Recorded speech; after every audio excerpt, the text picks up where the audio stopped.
Buenas, mi nombre es Claudia Costa Cantero, de nacionalidad colombiana, estudiante del Magíster de la Didáctica de la Lengua y Literatura en Bachillerato. Hoy les vengo a hablar sobre la literatura barroca. El barroco es un estilo artístico que dominó la arquitectura, la pintura, la literatura y la música en Europa e Hispanoamérica durante el siglo XVII. El barroco surgió a finales del Renacimiento y se manifestó a través del uso de detalles de gran ostensión y extravagancia entre los grupos beneficiados por las riquezas de la colonización. El barroco se extendió por toda Europa, pero fue muy tribal en literatura frente al apogeo de la escultura, la música y el pensamiento, pero da un gran aporte a la novedad en el teatro y la comedia del arte.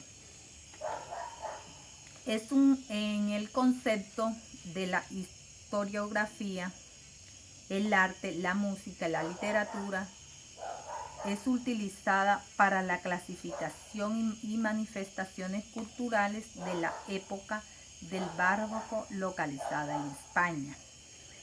El término barroco fue utilizado por primera vez por Wolfi en 1880 en la publicación del libro relacionado con el Renacimiento y el Barroco, con el objetivo de hacer una descripción de las tecnologías plásticas de Italia.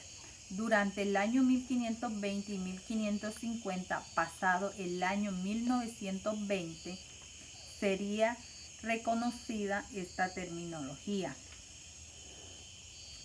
puesto que el término barroco, la cual más tarde fue retomada por el mismo Wolfi en 1915, denominada como fundamento de la historia del arte, utilizando el término como una condición estética que se opone a la propuesta clásica. El barroco, literalmente hablando, es un movimiento cultural que no solo afecta a la literatura, sino a todos los movimientos en general. El barroco se desarrolla a principios del siglo XVII hasta mediados del siglo XVIII. Quiere decir que fueron 150 años de barroco, lo cual es la continuidad del Renacimiento, de manera que es probable que no se encuentre el primer Renacimiento y el segundo Renacimiento. Hay que tener en cuenta que el Renacimiento fue la primera ruptura del paradigma literario, es decir, entre el paradigma medieval y el paradigma renacentista, que le da lugar a un paradigma moderno, y se da un clasicismo entre los tres paradigmas. Esos son los tres grandes ítems de la literatura medieval. El Renacimiento estuvo una primera época enmarcada por la sencillez y por el androgentismo.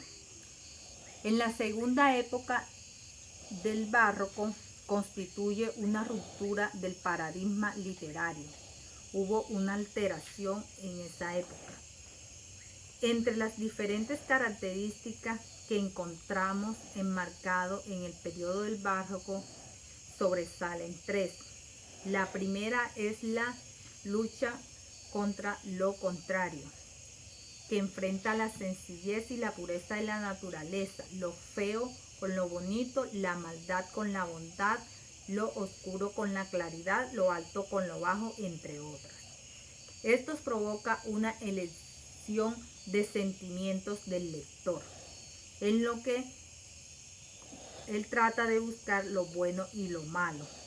Esa es una oposición que encontramos allí. En cualquier poema barroca vamos a encontrar esas luchas de contrariedad, lo que llamamos literalmente una literatura moralista. La segunda es la transformación de la realidad por medio de los artificios formales. Encontramos el triunfo de la metáfora, el hipérbole, comparaciones de términos ocultos y de que se anteponen y adorna a los términos artísticos. Predomina lo que es los términos artísticos aquí en esta segunda. Y la tercera es la exaltación de lo frío y lo grotesco por contraponerlos y llegar a lo que se quiere decir,